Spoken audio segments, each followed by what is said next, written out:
What's happening, everybody? Welcome back. This is Forgo, and today I thought I'd give you guys my final thoughts on the 7 Deadly Sins characters, and also provide you with a little information regarding the rush event here. So some of you have asked me what I think about these cards. Well, I think for newer players, these cards are going to be pretty decent. I mean, you get increased attack on one card, you get defense on another, and HP on another. That's kind of the thing that hurts it, in all honesty. It'd be a lot better if they were all attack or all defense. That would be a lot better. But you do get the increased attack by 13%, which means you get a total of an increased attack by 20%. And it does increase your defenses, but I mean, you get an increased attack when your HP is 50% or more. So when you get below 50%, you go down to 49%. You get an extra defense by 13%. It's one of them sets that really isn't optimal for any character. It can definitely help you, and if you're a new player and you're trying to get this, if you had the AP and you were able to get enough of these coins to be able to get this card set, it will help you, because just having card sets alone, any card set really in the beginning, is a good thing. But for, veterans like me or players that's been playing for a few months, it's really not that good of a card set. So honestly, I probably would have just skipped it. But you just want to make sure that you're doing everything else, collecting all your dailies, of course, the gold hammers, the 7 Deadly Sins hammers, and so on, the capsules. Collect all these, and also make sure that you collect all the imprint stones that you can. And use as many of the 7 Deadly Sins characters as you have so you can gain more coins. And also make sure you're using the card sets also. You make sure you're using all these option cards on as many of the characters as you can, so that way you can build up. Yeah, I ended up getting 2 sets of these card sets here, which is pretty cool. But the more card sets you have on your characters, the better. The more coins you're going to gain, and the faster you'll be able to get everything from the exchange shop. I actually could go ahead and get them 3 cards if I really wanted to, and I might just for collector's items. But from past rush events, whenever I did that, that's all I did. The cards I got, I never used. Like, they had a card set from, here, I'll show you. They had a card set from Yentama. If I can find it here. So we had this set right here, right? That we actually got, but it just really isn't that good. I mean, this is the one from the Yentama. This is one from the 7 Nights collab. I meant to say 7 Nights, not the Yentama. The 7 Nights collab, and it's all right and it's decent, but I've never needed it. The fest sets are still better. And like I said, for a newer player, those cards would have been good. So the card sets that we get from the exchange shop, from the rush events, really just aren't that good of cards. They're good for a brand new player if they're able to get them, but more than likely brand new players are trying to get everything else. And by the way, if you are farming in there, you will be able to get these souls. And the more you farm of these, the more of the 7 Deadly Sins souls you can get. And you can see here that I have gotten, see if I can find it. I have gotten quite a few of these. I got 513 of them, 996, and I'll get a whole bunch of souls, and then I'm going to take those souls, and then I'm going to go into the exchange shop, and I'm going to go ahead and exchange those souls, salvage them souls, so I can get these purple souls here. That way I can keep getting these tokens every single day. It's essentially free rubies for you if you're able to do it, which is pretty damn sweet in all honesty. Let's go ahead and do this too while we're here. But what do I think about the characters all in all? Well, starting with Meliodas here, I think Meliodas is a very good yellow character. I think he's also going to be freaking amazing for Immortal Mos and probably Immortal Nyx. The character does have darkness. Immortal Nyx is weakened to darkness. And if you don't have Delans, you can actually use this guy in Guild Raid. He definitely can get it done in Guild Raid. I guarantee it. He doesn't benefit from Mai's leadership, but you can use other leaderships. You don't have to use Mai's. And you could actually do a run with Iori and Guinness and probably still get it done, although it won't be that easy. But if you have Rugal or Mai, you're going to destroy having this darkness character. And that in itself makes him awesome. And he's also a really good PvP character. I think he's very solid. I think he's up there. I don't know about the best because I haven't really played PvP ever since this update because of all the bugs. It's been way too buggy to accurately give my opinion of what I think about these characters. You know, when you got bugs going on all the time, it's just difficult to estimate how good they really are. But judging by his kit, his play style, the way he cancels his skills, I say he's pretty good. His range, I mean, he's a really terrific character in all honesty, and I think everybody's pretty happy and pretty lucky to get him. And he's got a 3 PG with 30% PG rate.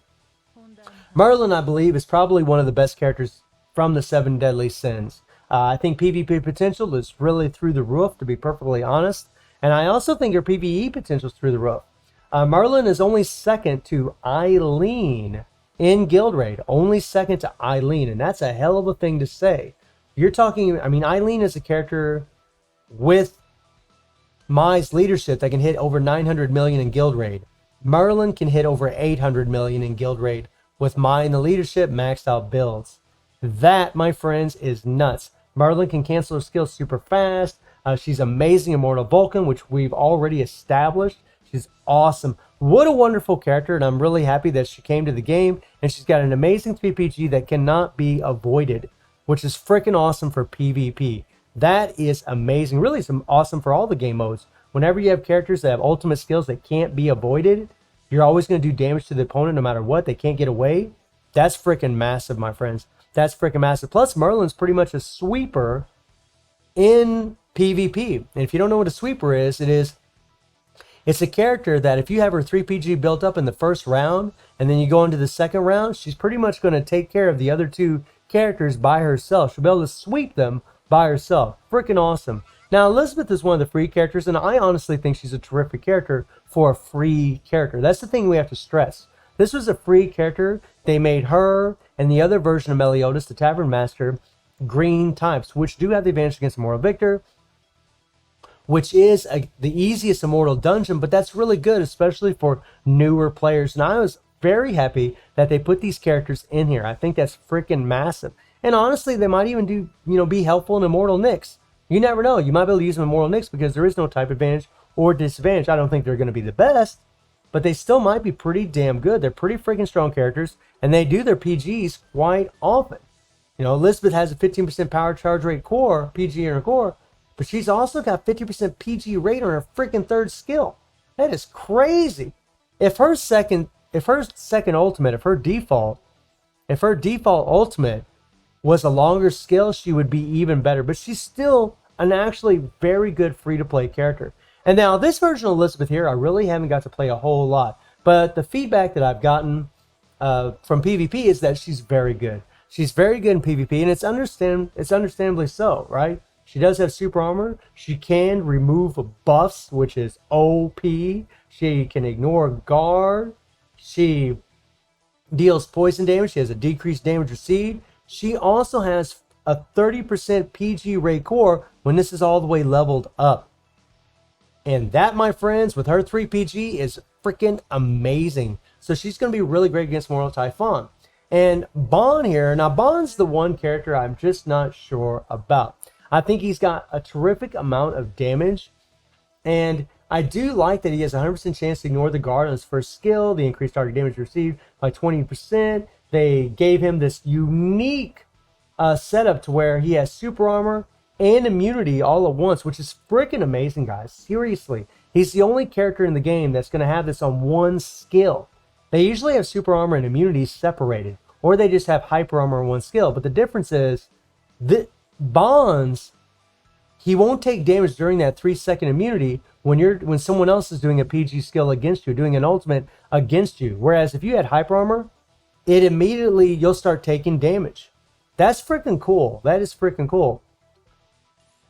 Bond does have, 15% PG rate, which is pretty good. He builds up his PG fairly decent, but again, and I've said this about Bond a bunch of times, when it comes to PvE, his second skill doesn't seem to cancel very quickly, but in all honesty, it remains to be seen to see how good he's going to be. I'm definitely planning on leveling this character up and testing him. I wish I could give you all more information about Bond before this collab finished, but I really just don't know.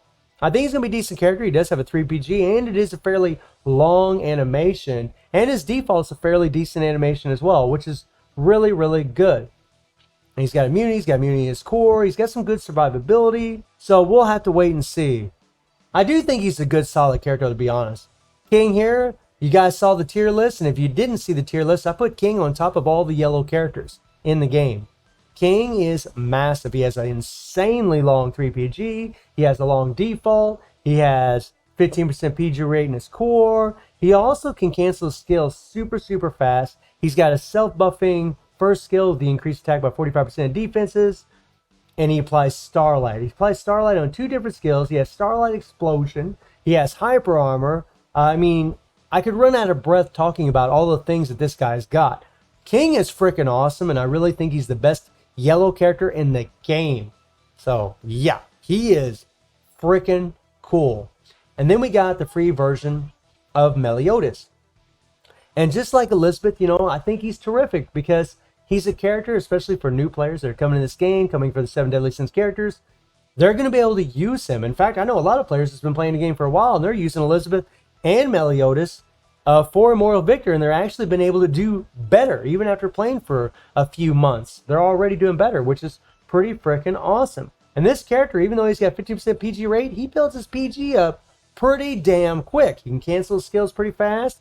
He's got a nice, fairly long 3PG animation. Really solid character. He applies Bleed, which is also good against Immortal Victor. That's amazing, my friends. You might not even need Genets. But, I mean, you should be building Genets no matter what. At least in my opinion.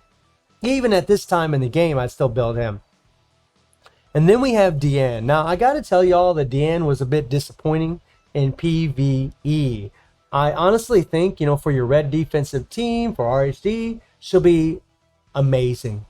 But when it comes to, like, Immortal Dungeons, Spider Robot, Guild Raid, no. Unfortunately, I don't think Diona's really that good for any of those game modes. I did test her against the Immortal Vulcan, and yeah, she was okay, but the truth is, there's just characters that are a lot better than her, in all honesty. I mean, she can help, and she can, you know, get it done to a point, but she really doesn't build up her PG fast enough, even with a PG rate leadership.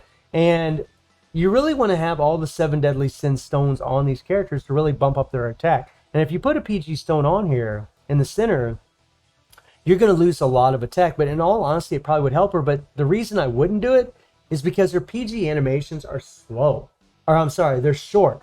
Her 3PG is actually just too short. So I just don't think she's really an optimal character for PvE content. I think she's a good PvP character. I think, like, if you're playing in League or Infinite Battle, then yeah, she's going to get some work done for you, and she's going to help you a lot. But when it comes to PvE content, not really. But she might be a decent alternative for you in Immortal Vulcan compared to some other characters, because she is extremely tanky. She does have super armor. She does decrease damage received. She also gets immunity when her core activates. Whenever she gets her HP 49% or less on a 15-second cooldown. I mean, she's a super tanky character, and then that's what makes her really good for PvP. But PvE, I just don't think she's really that great. So if I had to rank all of these characters, I would probably put King at number 1. I'd probably put King at number 1, or Merlin. It's honestly a toss-up between Merlin and King, at least in my opinion. And then after that, I'd probably put the yellow version of Meliodas. I think he would be number 2. I'm going to call Merlin and King a tie. I mean, King, yeah, he's got the Starlight, but in all honesty, we got other characters that do Starlight, and Athena's really still number 1. I mean, King and Merlin are kind of in the same boat as far as Guild Raid, because there's characters that are just better than them, but it's only like one character that's better than them in Guild Raid. So I do think King and Merlin are pretty much a toss-up, really just a matter of opinion. I think Meliodas, well, really all of this is a matter of opinion. I think Meliodas is coming in 3rd. I think he's definitely 3rd place. And then I would probably go with Elizabeth here. I think Elizabeth might surprise a lot of people, and I think she's probably going to be number 3. And then I want to say Bond is going to be the next one, but I just don't know. I'm so reserved on where I really want to count him, because I haven't been able to test him a whole lot. I haven't been able to see where he's really useful, because in Immortal Victor he had a type disadvantage. So that really wasn't a very good place to test him, at least in my opinion. But I do think that Elizabeth here and Meliodas are actually better for PvE than Diona. I think Diane, PvE wise, is probably the worst character out of all of them. Not to say she's a bad character, but she's really more PvP oriented. But I think the rest of them definitely have PvE potential as well as PvP potential. Tavern Master Meliodas is definitely more PvE than PvP, but all the rest of these characters, I believe, will probably be good. They're going to be good in PvE and PvP. So let me know how you rank these 7 Deadly Sins characters. Let me know how you're doing in the game. Let me know what characters you've gotten. And I do stream on Twitch at 9 p.m. GMT plus 7 time, Sunday through Thursday. The link will be in the description below. And I hope you enjoyed the video. Thank you for watching. Y'all take care and have a good one.